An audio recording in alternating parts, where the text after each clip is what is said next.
Ladies and gentlemen, we have a Titans game to recap. I am very, very excited to be here. Even though I'm all by myself, I'm going to hold it down. We're going to have plenty to talk about. Let's not waste one more second.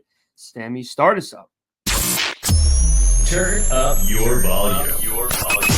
Because you're about to listen to The Sick Podcast. Talking Titans. With the first pick in the 2025 NFL Draft, the Tennessee Titans select Cameron Ward, quarterback, Miami. The sickest Tennessee Titans podcast. It's gonna be sick.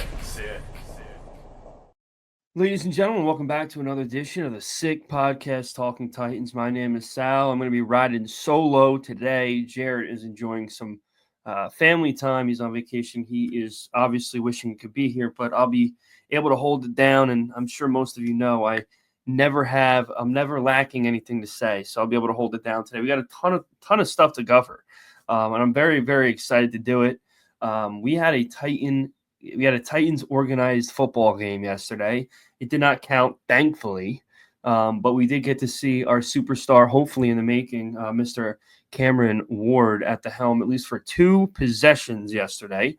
And as I mentioned earlier on my first post game of the year, I'm very, very impressed and very happy, and I'm sure a lot of you watching are as well. I'm going to go over a lot of the stuff that we saw last night. There's plenty of bad, but the good was very important, and it was very necessary in order for us to maybe be able to get some sleep before week 1. And that's the best part. So let's jump right into it.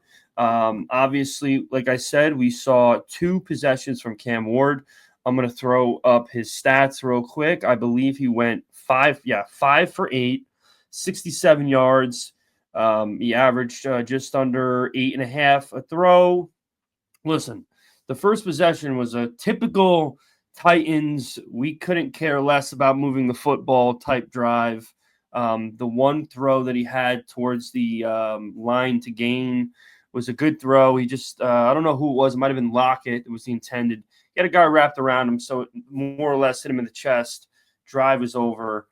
And then, obviously that left a salty taste in our mouth. We thought, okay, here comes more of the same. And then the second possession, I think maybe somebody got in Callahan's ear like, okay, well, we drafted this guy first overall for a reason. So we're going to let him sling it a little bit. And sure enough, you saw what we all expected to see. We saw decisive throws. We saw comfortability in the pocket, even when pressure was coming. And we saw what we heard advertised, serious chemistry with Calvin Ridley. And that is of the utmost importance, as I'm sure all of you agree. They look like they've been playing together for, half a decade. And that's very, very important. Excuse me. Because he needs the chemistry with the first option. And to see that this early is obviously an incredibly promising thing. And to see Ridley, the emotion he showed, he was very into it. He was very excited. As I mentioned on the post game that I did on Twitter, it blows my mind how conservative they got in the red zone after everything they saw at a number 1. It looked like they had zero interest of letting the kid have some flowers of throwing a touchdown pass in his first organized game. It is what it is. I guess they just were so happy with what they saw on that drive. They didn't want to leave any room for any disaster. But at the end of the day, only touchdown drive we had was with Cam at the helm, and it was a beautiful thing to watch. The throws were decisive. He looked like he was completely comfortable. There was one play in the first drive where he had to roll out. He didn't look flustered. He didn't force a throw. There was no one there, so he chucked it out of bounds. And listen, like I said, we're going to touch probably a little bit more on this towards the end, but overall, as far as number 1 is concerned, we got everything we needed out of that first little taste to really be excited about what the future holds. Now, I'm not going to go crazy on the other side of the ball because at the end of the day, it's a scrimmage and it's the first real session of real hitting. And to look too much into this would just be doing everyone a disservice. So I'm not going to get ahead of myself and say, okay, here we go, more of the same, situationally bad defense, missing tackles, not showing enough aggression.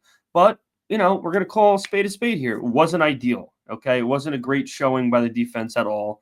A couple of the guys you should expect to see on a play-to-play basis on Sundays were out there, especially number 7, which was Femi Oladipo. I had a keen eye on him. He looked a little bit too excited a little bit, I think. I think he's got to take it down a notch and kind of, hone in on his craft. He's got so much aggression, so much talent. But he wasn't really super impactful on the edge, at least the little bit I saw him in the first half. I don't think they played him too much in the second half. In fact, I didn't really watch a ton in the second half for reasons we'll get into in a second. But the defense needs work. I mean, of course, we didn't see Tavondre Sweat. We didn't see Jeffrey Simmons. We didn't see Sneed. I mean, those are 3 pillars of this defense that we're going to need if we want to be successful. But, we did have a lot of people on that field last night that are going to see a lot of active time during the regular season and, really wasn't blown away with anybody. And for Kyle Trask to be just dicing us up when we had a lot of starters on the field, it's concerning. That's all there is. It's concerning. We knew depth was going to be a problem. And, hopefully he doesn't bite us in the ass because there's some positions of need that, we're already short at the starting part. Forget about time slots where we're going to need to stick someone in there. It's concerning, linebacker depth, secondary depth. We'll see. Once we get those 3 guys back in the mix, I think things are going to look different by default just because of how, good they can be. And, of course, like I said, I'm talking about Sweat, Simmons, and Sneed. Sneed's a wild card. I mean, he was horrible when he was in there last year, but you got to imagine he dealt with injury most of the season. So if he's able to come back healthy, I mean, he's got to be very productive this year. Otherwise, that money is going to be long lost, and that we need the money going to the right people and putting people in place to succeed. And hopefully, he's going to be in that place to succeed this year because we'll need him. But overall, like I said, I'm not going to overreact about the defensive side of the ball. It's just too early. We would have a right to overreact with Cam if he did some insanely stupid stuff because of our history. But when it comes to defense, it's usually good enough to where we're not pulling our hair out. So we got to assume that's going to be the case moving forward. And you got to hope some of these guys will start growing into their own as the preseason continues. And hopefully we'll start seeing some impact from some of these guys. But one more thing I want to touch on as far as this game's concerned that's very, very important is the fact that we do not have a backup quarterback. All right, there's just no way around it. Allen, Boyle, they're just not. You cannot go into a season, especially with a first overall rookie, and have guys like that as the backup. It's just really, really unintelligent. First of all, you'd like to have a guy there that's kind of been through the ringer in the league, and I mean that in the sense of, perennial starter, has had experience with adversity at the position. I'm not saying we're looking to have Joe Montana as a backup, but, it's always going to help to have people there that can give him. I'm not saying Boyle and Allen can't give him advice, but, it's a different situation. It's not like Russell Wilson is giving advice to Jackson Dart. I mean, that's a perfect situation. And we don't need a perfect situation, but it would be nice to have someone in the backup role that, like I said, has had experience from top to bottom in this league, has went through all the trials and tribulations. And beyond just that, both these backups suck. And I don't want to bring up any names, but there are certain people in our media universe that are highly respected that are saying things along the lines of, why should you want a good backup? Because if Cam Ward gets hurt, you guys are screwed anyway. Well, let me be the first one to tell you, excuse me for my dog going crazy right now if you can hear it, but that is the dumbest thing, really, I think I've heard in a long time as it pertains to this football team. all you need to do is think for 3-4 seconds and realize, hey, here's a scenario. Cam Ward fires out of the gate, right? This team is, listen, it's not impossible. Is it likely? No, but it's not impossible. Let's say this team goes 5-2 to start the first couple months of the season, okay? And Cam Ward tweaks his knee. He's going to be out 3 weeks. We're 5-2. We can't punt the season because our guy's going to be out for a little less than a month. That'd be preposterous. We'd want to have a backup that can hold things down until he gets back. And then if this is a season like you saw from C.J. Stroud his rookie year and Jaden Daniels from his rookie year, then we're going to have someone to be able to maintain what we need to maintain to get him back under center.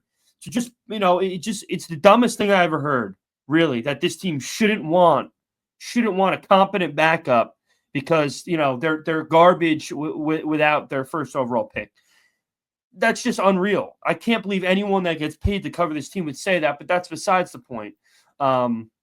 They should want a competent backup, and I think they're going to look for one because you just saw last night that, Boyle, Allen, I mean, they're not just bad. They're just really, really bad. I mean, they can't get positive plays against third, fourth stringers, and then obviously that's just not going to work. So I hope they address that sooner than later. Ironically, I think Bridgewater would have been a great option. Of course, he got picked up by Tampa. People had mentioned Tannehill. Listen, at this point, I don't care. I'd rather have Ryan Tannehill than Tim Boyle and Jake Allen, Paul Allen. I can't even remember which Allen, honestly. I forget every time I bring it up. But anything but that is going to be helpful.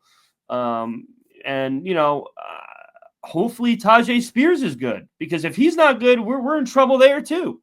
And I don't want to get too crazy, but not for nothing. Why the fuck is he in the game? Why is Tony Pollard in the game?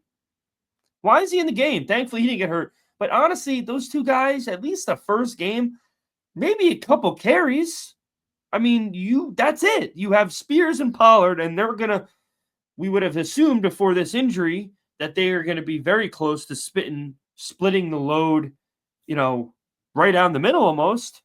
And obviously that's not going to be the case now, but we better not see much of Pollard now because otherwise we're fucking really screwed because Spears is in a boot. So he's not going to be around for the first couple weeks. That's almost a guarantee. I'm not going to, go overboard here, but I didn't understand the logic of playing our running backs that much. I think they played most of the first quarter and maybe some of the second. So that's unfortunate. We got to hope for a speedy recovery for Tajay. But listen, at the end of the day, like I said, last night or Saturday night was really all about number one. And thank God they were already in their minds giving him 2 possessions. Because if we left off and we're sitting here today, just from that one first possession where it was just your everyday run-of-the-mill, boring, we don't care about scoring Titans offense that we ran for him, we'd be singing a different song today. So thankfully, they got their shit together and they said, hey, you know what? It's a second possession. It's only his last possession. We're going to let him throw the football. And obviously, I didn't mention that one ball that got away from him on the sideline. Should have been picked. But thankfully, this kid's got an arm. So that ball had a little bit of sauce on it. And luckily, it wasn't picked off.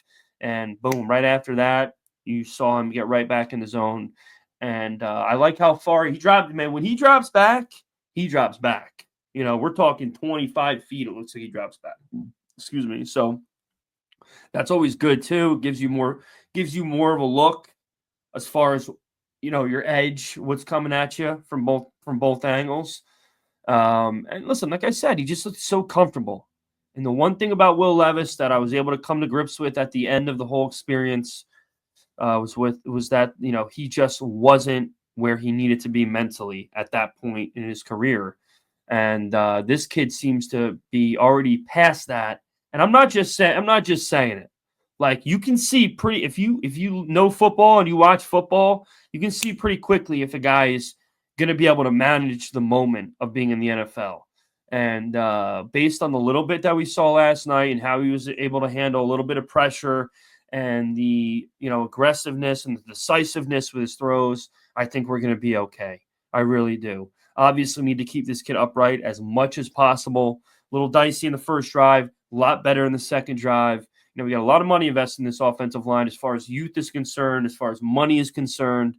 They got to hold up their end of the bargain. J.C. Latham needs to lock up that front side of his. And, his blind side obviously needs to be well protected as well. So that's really it. That's really all I can say. Of course, we're a little short than 20 minutes, and it feels like it's been about 2 minutes. And that seems to be the case. It's always nice to be able to not have to be able to ramble and talk without having to feel bad at taking up any of Jared's time. So the one good thing about being solo is I get to just keep rambling, which you guys know I can do. But very, very excited. Hopefully next week, which I believe is going to be against the Falcons on the road. We only have one home preseason game, which I think means we get the extra one during the regular season, which is ideal, of course. But yeah, no, another game next Friday against the Falcons. Hopefully we see a little more Cam there. And yeah, I mean, that's really it. We didn't really talk about the young receivers much. Didn't see a ton of Io Manor. Other than that one touchdown drive, we had virtually no passing game. So I can't imagine he did much. Io Manor, he didn't have a catch. Yeah, we're talking about Ridley with 3 catches. That was the high. Like I said, Boyle and Allen, they combined for a 10 of 25 with 3 interceptions. So, I know one of them was like a tip.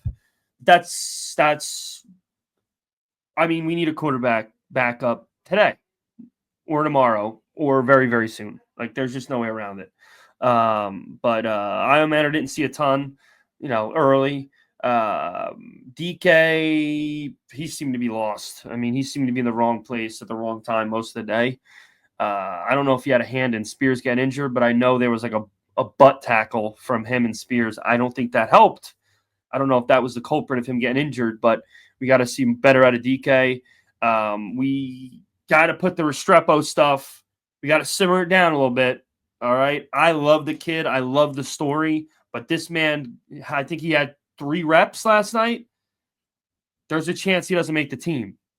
That's just the way. Now, I'm not at camp. I don't know what he's doing or not doing, but there's just a good chance he doesn't make the team. And that would suck because it's a great story.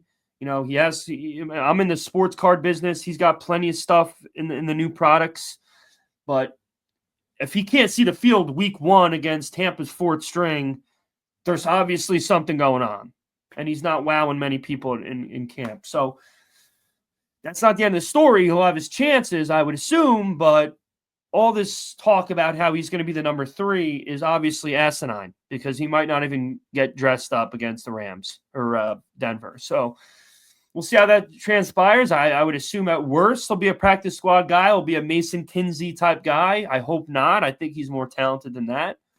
But no, there's something going on now. Obviously, we don't know because he's not getting any time against scrubs. So we'll see. But anyway, 20 minutes. Woof, that felt like a blur.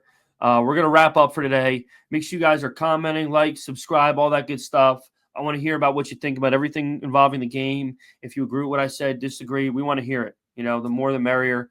Make sure you link up to all of our socials, Instagram, X, all that good stuff. We'll keep you up to date. As I'm sure you've seen, we've had tremendous guests over the past couple months, and we assume we're going to be able to continue to do that, obviously, which is going to be great. And that's it, man. We'll have Jarrett back next week. We'll have another post game to do. Hopefully better news on the defense side of the ball and some of the young talent skill positions on offense. And that's it. So hope everyone has a great rest of their week. We'll catch you on the flip. And number 1 has arrived. I cannot be more excited. Now let's tighten up. Sammy, send us out. And that's a wrap. Hope you don't miss us too much until next time. Follow the Sick Podcast Talking Titans on YouTube, Instagram, Facebook, Google Play, and Apple Podcasts.